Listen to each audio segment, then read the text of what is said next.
BBL 851, turn right, heading 180. Order 14 Papa, turn right 245, report localizer established 27. The Airbus A350 is an incredibly popular aircraft within the industry and often a go-to wide-body aircraft for customers looking at enhancing their operations. However, according to recent reports coming from highly reputable Reuters, which you'll be able to find in the description below in the sources area, the type has encountered a recent problem identified by Doha-based carrier Qatar Airways, which is highly featured here on the channel.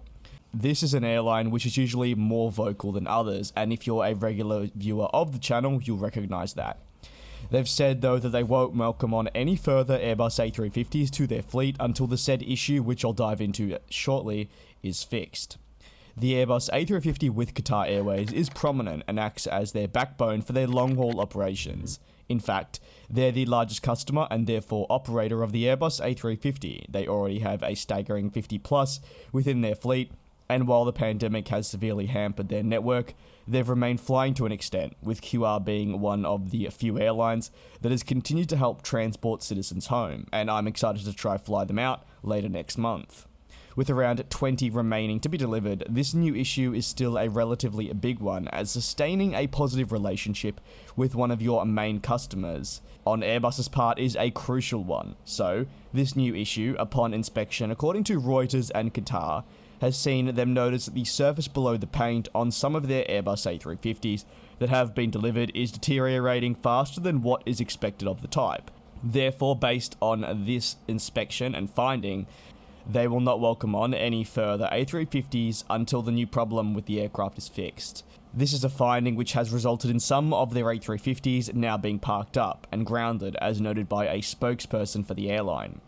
Qatar has in addition been heavily interested in adding a new freighter to its fleet portfolio and cargo operations, with the A350 freighter and 777X freighter, two aircraft, might I add, yet to actually be made, being name-dropped by the Qatar CEO in discussions regarding the future for them. While this wouldn't be detrimental over recent weeks, their relationship with Airbus has, you could argue, certainly not been as rock solid as in the past, potentially seeing QR lean more towards Boeing for their freight in the long term. With that being said, as I already somewhat discussed, Qatar has at the moment a Boeing-only freight network, so adding a 777X freighter, especially when they already have a number of the original 777 freighters, would certainly make sense.